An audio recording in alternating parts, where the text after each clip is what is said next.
하나님께서 오늘 예배 가운데 주시는 은총의 말씀은 구약성경 민수기 19장 1절로부터 19절의 말씀입니다. 1절로부터 19절 말씀 교독할 텐데 한번 집중해서 읽어보십시다.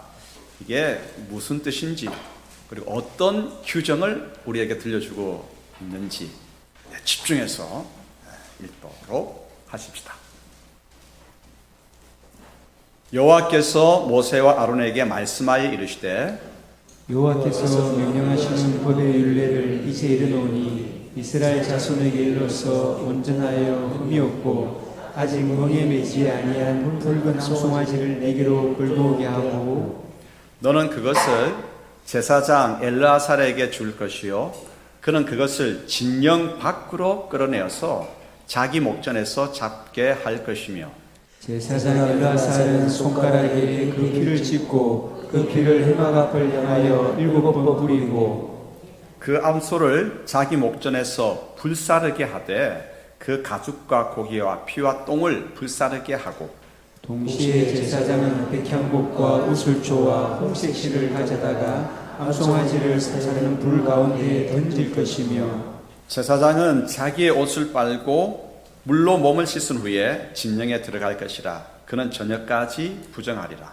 송아지를 불사른 자도 자기 옷을 물로 빨고 물로 그 몸을 씻을 것이라 그도 저녁까지 부정하리라. 이에 정결한 자가 암송아지의 죄를 거두어 진영 밖 정한 곳에 둘지니 이것은 이스라엘 자손 회중을 위하여 간직하였다가 부정을 씻는 물을 위해 간직할지니 그것은 속죄제니라. 암송아지의 죄를 거둔 자도 자기 옷을 빨 것이며 저녁까지 부정하리라. 이는 이스라엘 자손과 그 중에 거류하는 레인에게 영원한 율례니라. 사람의 시체를 만진 자는 이레 동안 부정하리니 그는 셋째 날과 일곱째 날에 잿물로 자신을 정결하게 할 것이라. 그리하면 정하려니와 셋째 날과 일곱째 날에 자신을 정결하게 하지 아니하면 그냥 부정하니 누구든지 죽은 사람의 시체를 만지고 자신을 정결하게 하지 아니하는 자는 여호와의 성막을 더럽힘이라.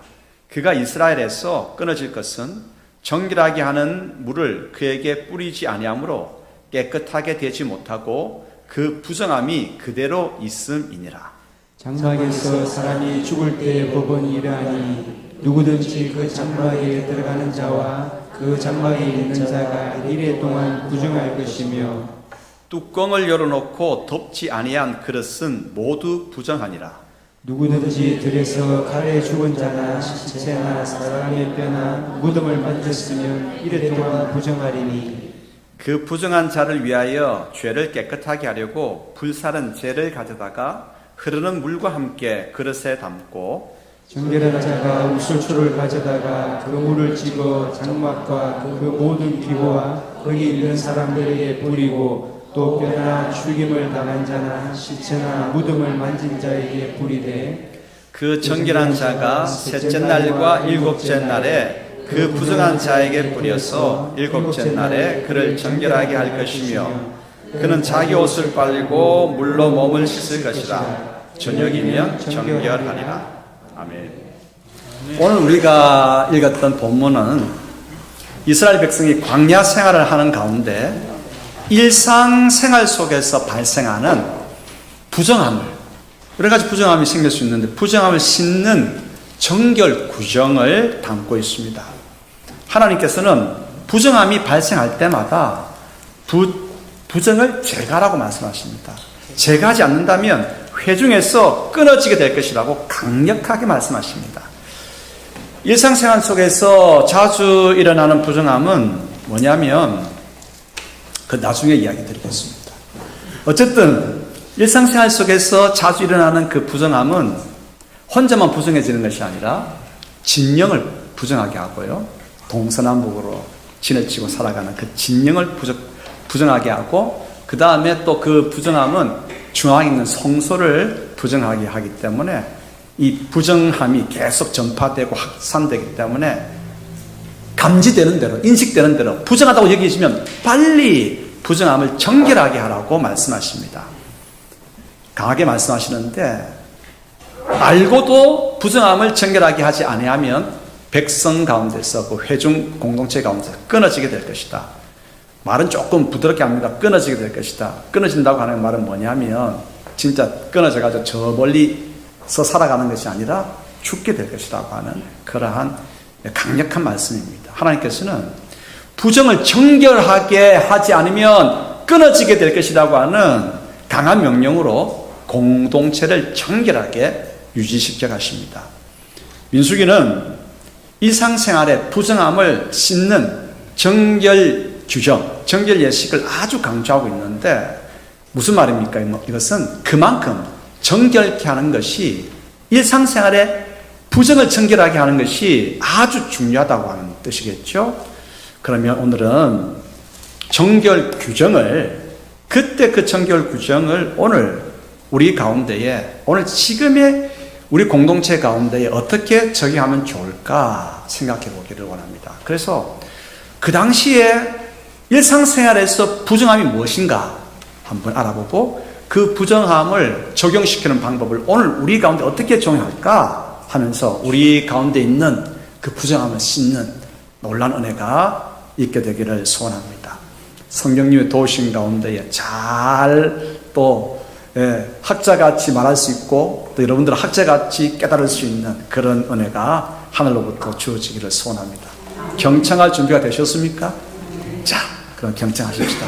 하나님께서 말씀하십니다. 먼저 일상 속에서 발생하는 부정함을 제거하라고 말씀하십니다.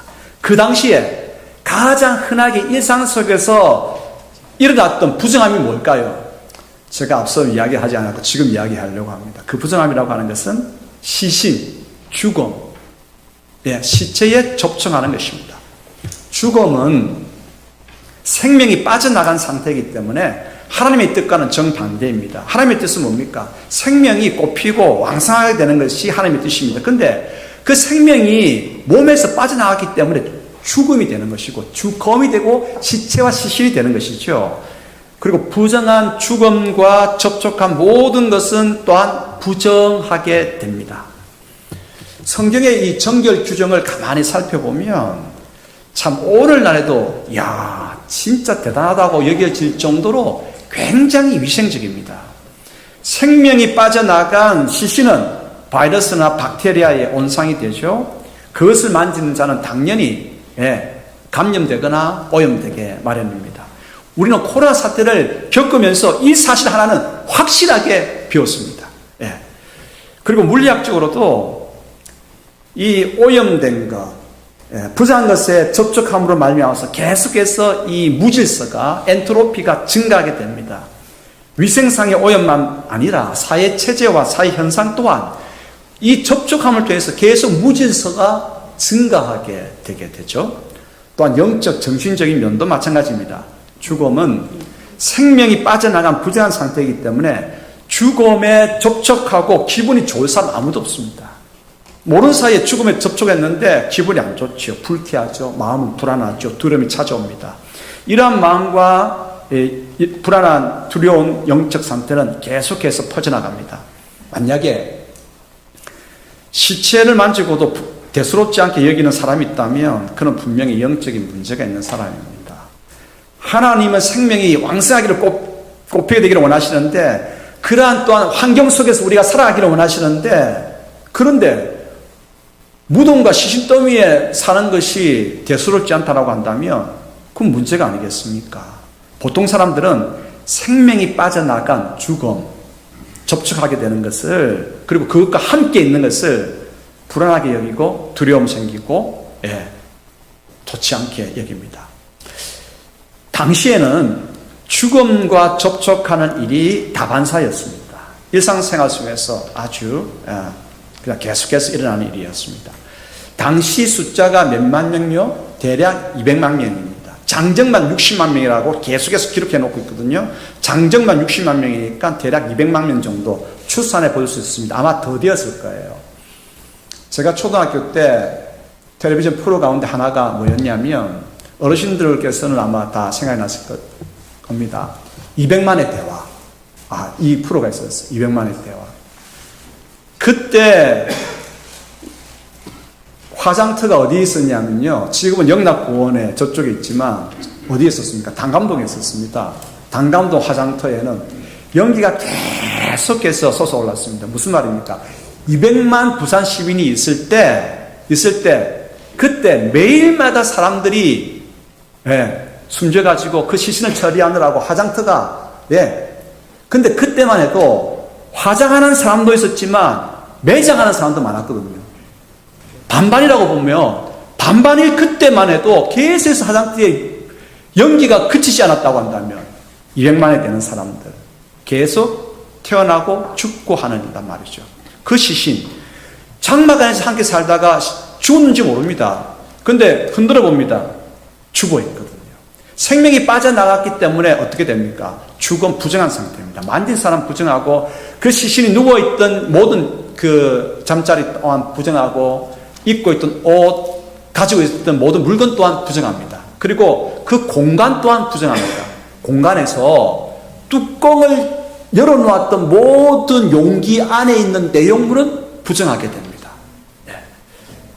그냥 자신도 모르는 사이에 그냥 그 장막에 들어갔는데 그곳에 죽음이 놓여 있었단 말이에요. 그럼 다 부정하게 되는 거예요.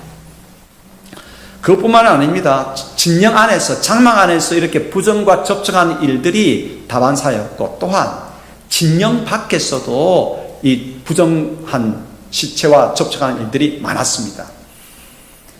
이스라엘 백성들은 40년 동안 떠돌면서 어떤 곳에서는 수년 동안 그곳에 머물기도 했거든요. 머물면서 이 사람들의 이제 죽어나간 시체들을 처리해야 되는데 어떻게 처리하느냐 하면 외진 곳에 시체를 진영 밖 외진 곳에 두기도 합니다. 그냥 자연적으로 짐승의 먹이나 자연적으로 이렇게 사라지도록 하거나 아니면 묻기도 할 것이고 어떤 때는 태우기도 합니다. 그리고 굴 속에 그 시체를 놓아두기도 합니다. 밖에서 진영 밖에서 일하다가 조금 피곤해서 누웠는데 풀밭이나 이렇게 딱 누웠는데 뭐가 좀 딱딱해요.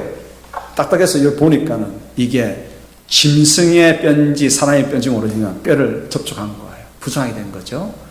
너무 또 더워가지고 마침 옆에 굴이 있어서 굴 안에 들어가서 땀을 닦았습니다. 땀 닦고 살짝 옆에 보니까 이것이 그냥 굴이 아니라 시신이 들어있는 무덤인 거예요. 그럼 그 공간 안에 들어갔기 때문에 부정한 것이죠. 이렇게 진영 안에서도 진영 밖에서도 나도 모르는 사이에 계속해서 접촉함으로 해서 부정하게 되는 거예요. 이러한 부정을 하나님께서는 깨닫는 순간 빨리 처리하도록 하셨습니다. 왜냐하면 부정은 계속해서 부정함이 오염됨이 퍼져나가기 때문입니다. 특별히 하나님께서는 한 사람의 부정함으로 그치지 아니하고 뭐가 오염된다고 말씀하시냐면 성소가 오염된다고 말씀하십니다. 하나님께서 계시는 성소가 오염된다. 무슨 뜻이냐면 부정한 사람이 알지도 못하는 자기도 모르는 사이에 제사장과 만나게 될 것이고 제사장은 또한 그 직무를 다하기 위해서 성소에서 활동하다 보니까 성소가 오염되는 것이죠. 모르고 한 것에 대해서는 나중에 속죄제를 통해서 이렇게 하면 되지만 알면서도 부정한 것을 씻지 않는다고 한다면 그것은 백성 가운데서 끊어지게 되는 것이죠. 이유가 뭐냐? 나의 성소를 결국은 하나님의 성소를 오염시키기 때문에 그러합니다. 하나님께서 택한 백성이 거룩하게 되기를 원하시죠.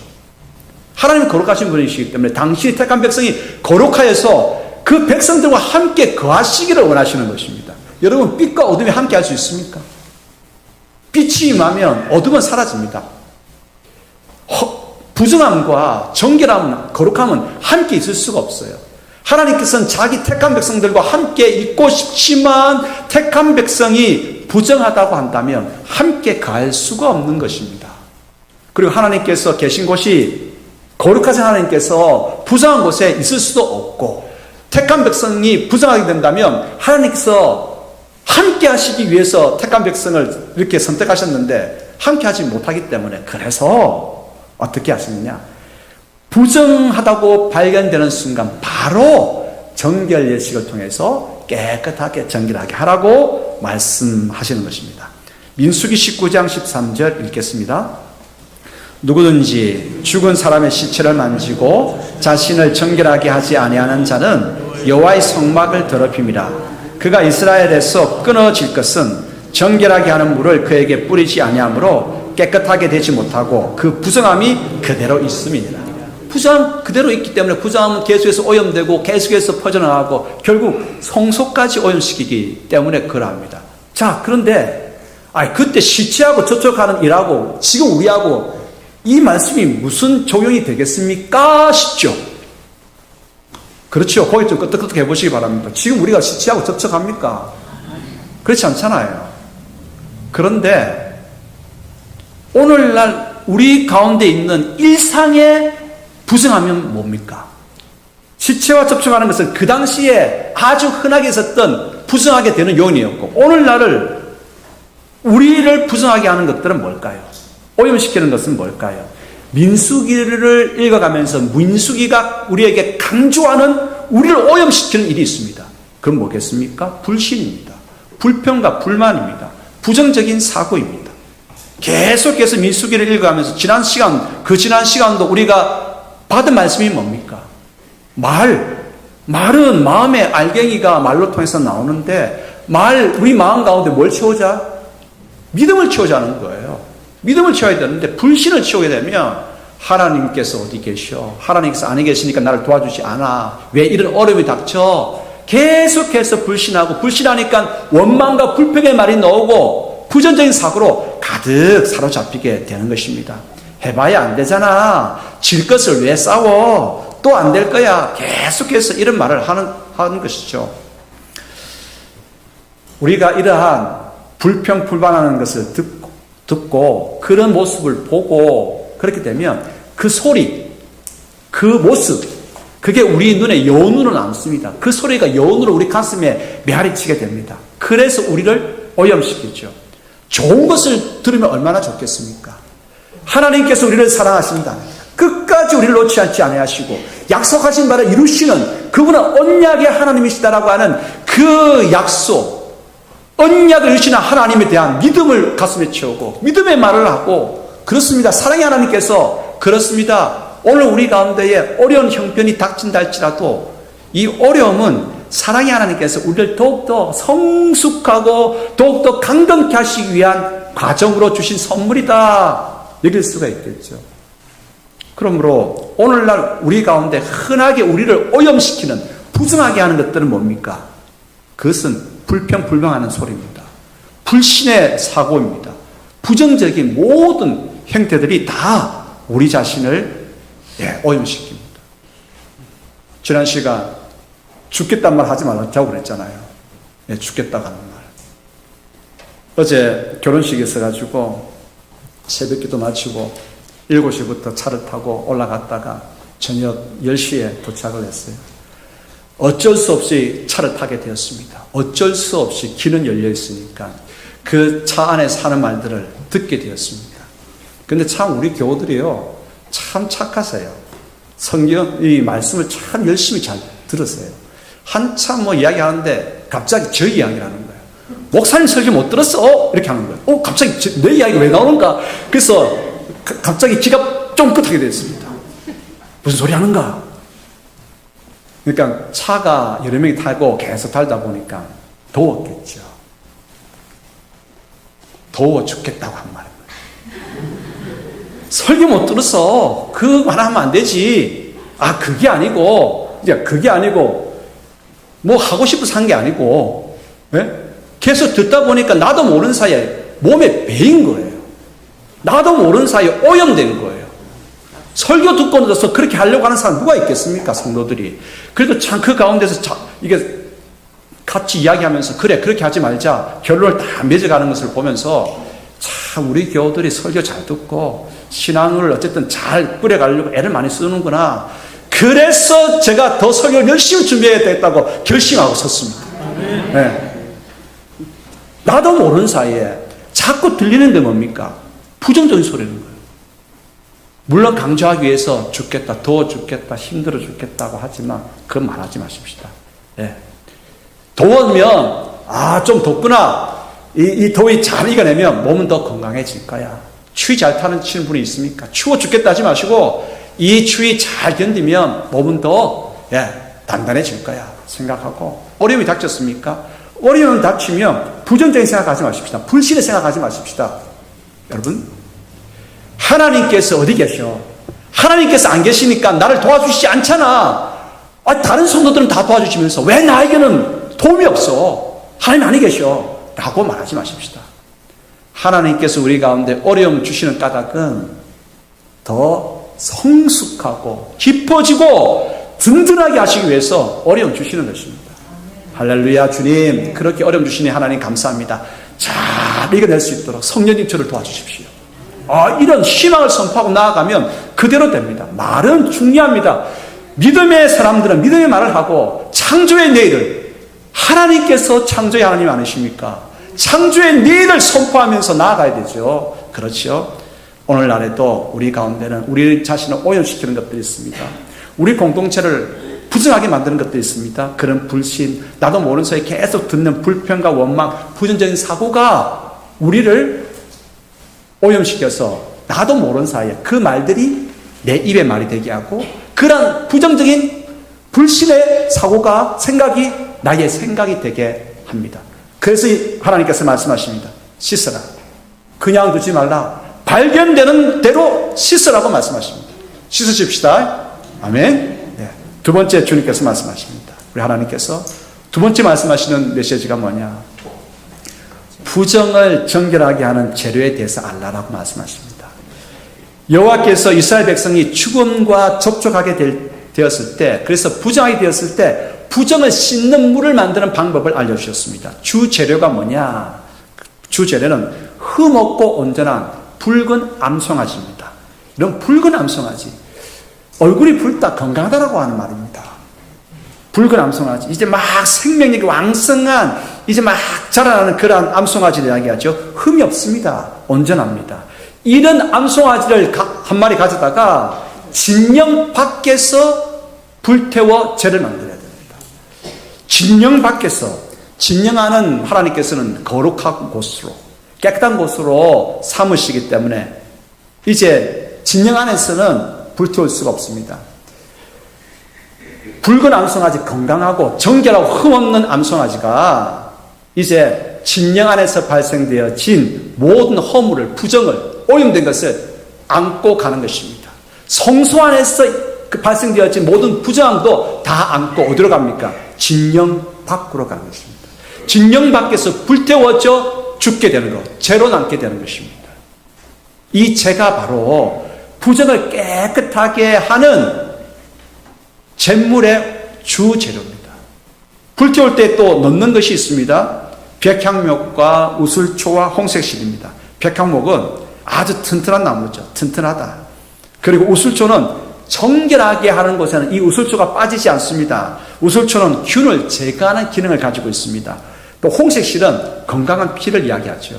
이 세 가지, 백향목과 우슬초와 홍색실을 함께 불태움으로 말미암아서 이제 이 제가 뿌려지는 모든 것들을 다 건강하고 힘있고, 하나님의 뜻대로 생명이 왕성하게 하는 그러한 효과를 가져오게 되는 것이죠.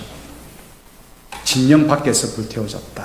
자, 그러면 이제 이 재를 가지고 흐르는 물과 섞어서 그 물을 우슬초에 찍어서 뿌리면 물이 뿌려지는 모든 부정케 된 사람들이 어떻게 돼요? 정결하게 됩니다.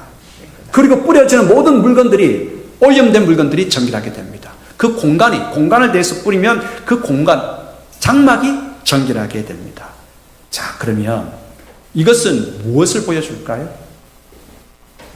이 잿물을 뿌릴 때 정결하게 되는 이것은 무엇을 예표할까요? 바로 그것은 우리의 부정함과 우리의 죄악을 씻는 예수 그리스도의 보혈을 의미합니다. 흠없는 암송아지가 진영 밖에서, 진영 안에 아닙니다. 진영 밖에서 모든 허물을 대신 치고 불태워 죽음으로써 성소와 진영의 모든 허물을 깨끗하게 합니다. 이와 마찬가지로 아무 죄도 흠도 없으신 예수님께서 예루살렘 성 밖에서, 진영 밖에서 십자가에 달려 죽으십니다. 그 속죄의 피가 뿌려지는 모든 사람마다, 곳마다, 모든 영역마다 깨끗하게 됩니다. 단순히 부정을 씻는 것뿐만 아니라 무엇이요? 생명이 흘러가게 되는 것입니다. 오늘 희생이 없이는 정결함이 없어요. 예수 그리스도의 이 희생이 오늘 우리들에게 정결함을 가져오고 생명의 기운을 우리 가운데에 불어넣는 것이죠. 히브리서 9장 13절 14절 읽겠습니다. 염소와 황소의 피와 및 암송아지의 죄를 부정한 자에게 뿌려 그 육체를 정결하게 하여 거룩하게 하거든 하물며 영원하신 성령으로 말미암아 흠없는 자기를 하나님께 드린 그리스도의 피가 어찌 너희 양심을 죽은 행실에서 깨끗하게 하고 살아계신 하나님을 섬기게 하지 못하겠느냐. 아멘. 예수 그리스도의 피는 우리 모든 허물을 깨끗하게 합니다. 우리의 모든 오염된 것을 깨끗하게 정결하게 합니다. 뿐만 아닙니다. 이제부터 예수 그리스도의 보혈이 뿌려진 우리 심령 가운데에 우리는 하나님께서 기뻐하시는 바를 행할 힘을 얻게 되는 것입니다. 주님의 보혈은 능력이 있습니다. 주님의 보혈은 대단한 것입니다. 이 권세가 우리에게 주어졌습니다. 예수님께서 이제 우리 하나님께서 세 번째로 우리에게 말씀하십니다. 첫 번째가 뭐였습니까? 일상의 부정함을 제거하라. 부정함을 제거하는 원재료가 뭡니까? 붉은 암송아지였습니다. 세 번째 이제 메시지가 이것입니다. 매일 예수님의 십자가의 보혈로 우리의 부정함을 매일 제거하라고 말씀하십니다.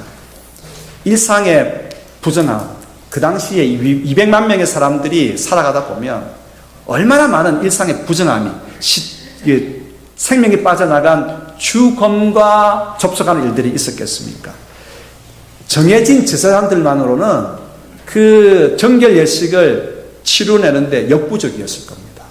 그리고 장소는요, 그 회막 그 장소로는 감당이 안 됐을 것입니다. 온 진역에서 이렇게 부정하게 되는 일들이 많았기 때문에. 그래서 이때만큼은 예외 규정을 두었습니다. 제사장 노릇을 할 수 있는 사람들이 막 있게 되는 거죠.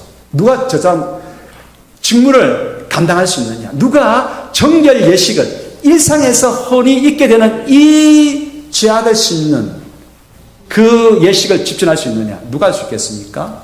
예, 정결한 사람이면 누구나 가능했습니다. 제사장뿐만 아니라 정결한 사람이라고 한다면 누구나 부정하게 된 사람을 위해서 정결 예식을 집전할 수 있었습니다. 그래서 부모가 자녀들을 위해서 정결 예식을 집전할 수 있고, 친구가 친구를 위해서 할 수 있고요, 이웃이 이웃을 위해서 정결 예식을 집전할 수가 있었습니다. 정결하기만 하면 되니까. 민수기 19장 19절 읽겠습니다. 그 정결한 자가 셋째 날과 일곱째 날에 그 부정한 자에게 뿌려서 일곱째 날에 그를 정결하게 할 것이며 그는 자기 옷을 빨고 물로 몸을 씻을 것이라. 저녁이면 정결하리라. 아멘. 우리 동방의 의인 욥이 있었잖아요. 욥은 자기 자식뿐만 아니라 자기의 자녀들을 거룩하게 하기 위해서 그 자녀들이 생일잔치 하고 나면 그 자녀들을 일일이 불렀습니다. 그리고 그 자녀를 위해서 오늘 정결케 하는 속죄제를 드렸습니다. 그 당시에 문화 속에서 혹시 잘못된 소리, 잘못된 제약에 오염되었을까봐 그 부정을 씻기 위해서 욥은 그렇게 했단 말이죠. 욥기 1장 5절 읽겠습니다. 그들이 차례대로 잔치를 끝내며 욥이 그들을 불러다가 성결하게 하되 아침에 일어나서 그들의 명수대로 번제를 드렸으니 이는 욥이 말하기를 혹시 내 아들들이 죄를 범하여 마음으로 하나님을 욕되게 하였을까 함이라. 욥의 행위가 항상 이러하였더라. 아멘. 이제 우리가 사실 나도 모르는 사이에 부정적인 말을 들어오잖아요. 지금도 듣고 있잖아요. 신문을 펴면 좀 좋은 이야기들보다는 부정적인 내용들이 더 많습니다. 가면 갈수록 더 할 겁니다. 정치주자들을 위해서 우리가 기도 많이 해야 됩니다. 정치주자들이 서로 다투고 험담하는 것이 우리가 노출되는 거예요. 그렇지 않습니까?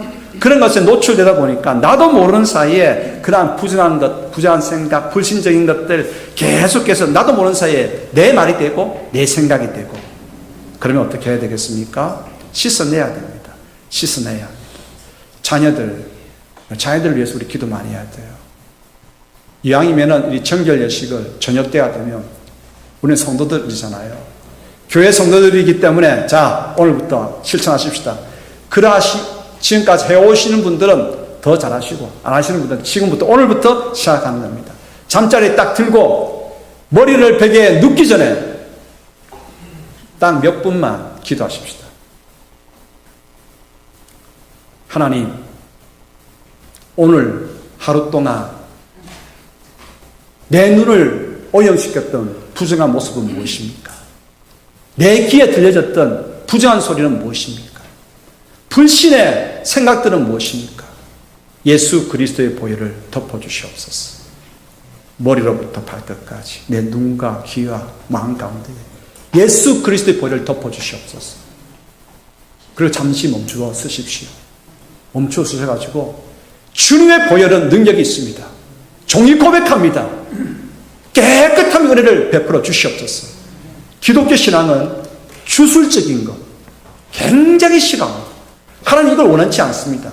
제가 지금 이렇게 기도하자고 하는 것이 이것이 주문이 아니고 주술이 아닙니다. 믿음의 고백이죠. 예수 그리스도의 보혈은 능력이 있습니다. 우리를 오염시켰고 우리를 부정하게 했던 모든 소리를 깨끗하게 씻어냅니다. 우리 자녀들 가운데 있었던, 우리 가정 내에 있었던, 혹시 우리 교회에 있는 모든 불신적인 것, 불만하고 불평한 그 모든 소리를 깨끗하게 씻습니다. 씻어내야 됩니다. 그 믿음을 가지고 고백하면서 잠시 멈추어 서는 것입니다. 그리고 감사합니다. 예수님 이름으로 기도합니다. 하고 누우십시오. 여러분들의 그 잠자리 가운데에 하나님께서 정결함에 거룩함에 놀라운 역사를 허락해 주실 것입니다. 평강과 위로와 놀라운 하늘의 권능과 용기가 가득하게 될 것입니다. 씻어내야 합니다. 씻어낼 때에 우리 가운데는 그렇습니다. 하나님의 내일을 열어주시는, 창조주 하나님께서 열어주시는 내일의 창조가 보여지기 시작할 것이고, 하나님의 위로와 하나님의 우리 가운데 용기를 주시는 그 용기의 소리가 귀에 더 잘 들리게 될 것이고, 우리 가슴 가운데는 하나님께서 허락하여 주신 창조의 일들로 가득하게 될 것입니다. 그러므로 오늘부터 저녁 시간 씻어내십시다. 예. 모든 것들을 다 씻어내고 정결하게 되어서 하나님의 거룩한 백성으로 살아가는 저희들 되기를 소원합니다. 우리가 거룩할 때에, 오늘 우리 공동체가 거룩해지고 교회가 거룩하게 될 때에 세상이 바뀝니다. 불평분만하고 서로 헐뜯고 험담하는 것이 아니라 오늘 거룩한 이 나라가 되게 될 줄 믿습니다. 여러분들은 누구십니까? 그러므로 하나님께서 정결 예식을 진행하는 집전 제사장으로 불러주셨습니다. 그 정결 예식을 잘 집전해서 가정을, 교회를, 만나는 모든 그 곳을 거룩하게 하는 제사장의 사명 잘 감당하게 되기를 축복합니다. 기도하겠습니다. 아버지 하나님 감사합니다. 우리는 원치 않아야 하지만 계속 들려지는 것들로, 보여지는 것들로 오염되고 있습니다. 부정하게 되고 있습니다. 불신의 마음들이 계속해서 자리하고 있습니다. 아버지 하나님, 예수 그리스도의 보혈로 깨끗하게 씻어 주시옵소서. 주님의 씻어 주심의 놀라운 은혜를 허락하여 주시옵소서. 오늘부터 저녁 잠자리에 들기 전에 이 기도하면서 시작하려고 합니다. 놀라운 정결의 은혜를 허락하옵소서. 예수 그리스도 이름으로 기도드리옵나이다. 아멘.